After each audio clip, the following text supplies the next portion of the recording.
ይሄ እኮ ነው ችግሩ። አብዛኛው ሰው በደስታ ብቻ ትኩረት እናደርጋለን። በዓል ሲመጣ ማዕድ ይደገሳል፣ ጮማው ይቆረጣል። ነገር ግን ብዙዎቻችን ለምንድን ነው በበዓል ማግስት ሆዳችንን የምንታመመው? ዛሬ አብዛኛው ሰው በበዓል ማግስት የሚታመመውን የሆድ ህመም መንስኤው ምንድን ነው? ምክንያቱ ምንድን ነው? እና መፍትሄውስ ምንድን ነው የሚለውን በሰፊው እናያለን። ስለዚህ ይህን ቪዲዮ እስከ መጨረሻው ተመልከቱ። በተለይ መጨረሻ አካባቢ የማሳያቸው መፍትሄዎች ማንም ሐኪሞች የትም ዶክተሮች ያልነገሯቸው፣ ግን ከበዓል በፊት ይህን ቢታወቁ ሆዳችሁን ሳትታመሙ የምታሳልፉበት በጣም ምርጥ መላ ይዤላችሁ መጥቻለሁ። ምናልባት ለዩቲዩብ ቻናል አዲስ የሆናችሁ ከስር የምትመለከቱትን ሳብስክራይብ የሚል ምልክት በመንካት ቤተሰብ ይሁን። በየጊዜው ደግሞ እንደዚህ አይነት ጠቃሚ ቪዲዮችን በዚህ ቻናል ስለሚለቅላችሁ ደወል ምልክትን በመንካት ኦል የሚለውን ይምረጡ። እንደዚህ ካደረጋችሁ የሚለቅላቸው ቪዲዮዎች ቶሎ እናንተ ጋር ይደርሳሉ ማለት ነው። ስለዚህ ወደ ጉዳዩ እንግባ። ለምንድን ነው ግን ሆዳችንን የምንታመመው?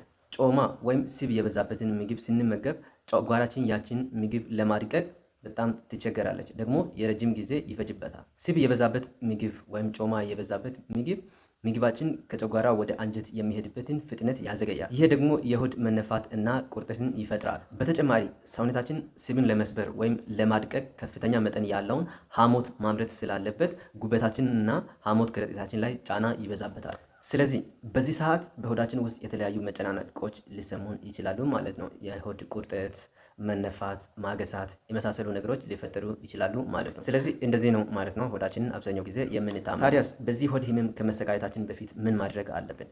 5 መፍትሄዎችን አቅርበላቸዋል። ለዩቲዩብ ቻናል አዲስ የሆናችሁ ከስር የምትመለከቱትን ሳብስክራይብ የሚለውን ምልክት በመንካት ቤተሰብ ይሁኑ። አንደኛ፣ ከምግብ በኋላ ለብ ያለ ውሃ መጠጣት። ይሄ በሳይንሳዊ አጠራር ደግሞ ኢሙሊሲፊኬሽን ፋክተር ይባላል። ቀዝቃዛ መጠጦች ወይም ቀዝቃዛ ነገሮችን ስንጠጣ የተመገብነው ስብ እንዲረጋ ወይም ሶሊዲፋይ እንዲሆን እናደርጋለን። ለብ ያለ ውሃ ግን ስቡ እንዲቀልጥና ከምግብ መፍጫ ኢንዛይሞች ጋር በቀላሉ እንዲዋሄድ ያደርጋል። ስለዚህ ምን ማድረግ አለብን? ምግብ እንደበላን ቀዝቀዝ ያለ መጠጦችን አለመጠጣት። ሁለተኛ፣ ፋይበር መጨመር። ስጋ ፋይበር የለውም። ፋይበር ደግሞ በምግብ መፍጫ ቱቦ ውስጥ እንደ መጥረጊያ ያገለግላል። ታዲያስ ምን እናድርግ? ለምሳሌ ከስጋው ጋር ጎመን የመሳሰሉ ነገሮችን ደግሞ አትክልት የመሳሰሉ ነገሮችን መውሰድ። ይሄ ደግሞ የአንጀት እንቅስቃሴ እንዲፋጠን ያደርጋል ማለት ነው። ሶስተኛ፣ ሎሚ። በበዓል ጊዜ የምንመገባቸው የስብ ምግቦች በጨጓራችን ውስጥ ያለውን የአሲድ መጠንን ሊያዛቡ ይችላሉ።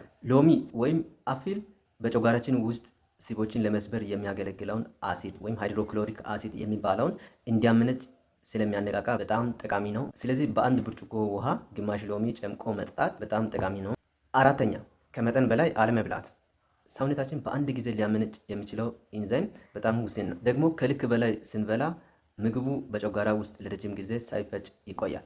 እዚያም ባክቴሪያዎች መብላት ሲጀምሩ ጋዝ ይፈጠራል። አምስተኛ፣ ከምግብ በኋላ መጠነኛ እንቅስቃሴ ማድረግ። ከምግብ በኋላ መተኛት ቃር ወይም አሲድ ሪፍሌክስ ሊፈጥር ይችላል። ቀስ ብሎ መራመድ ግን የደም ዝውውርን ወደ ምግብ መፍጫ አካላት እንዲሄድ በማድረግ ሜታቦሊዝምን ያፈጥናል። ስለዚህ ከመተኛት ይልቅ ቀስ ብሎ መንቀሳቀስ፣ መራመድ ፍቱን መፍትሄ ነው። ስለዚህ በዚህ በዓል ጮማ ወይም ስብ የበዛበትን ምግብ ስንበላ ሳይንሳዊ የሆነ መንገድ እንከተል። ፋይበር እንጨምር፣ ለብ ያለ ውሃ እንጠጣ፣ እንዲሁም እንቅስቃሴ አናቋርጥ።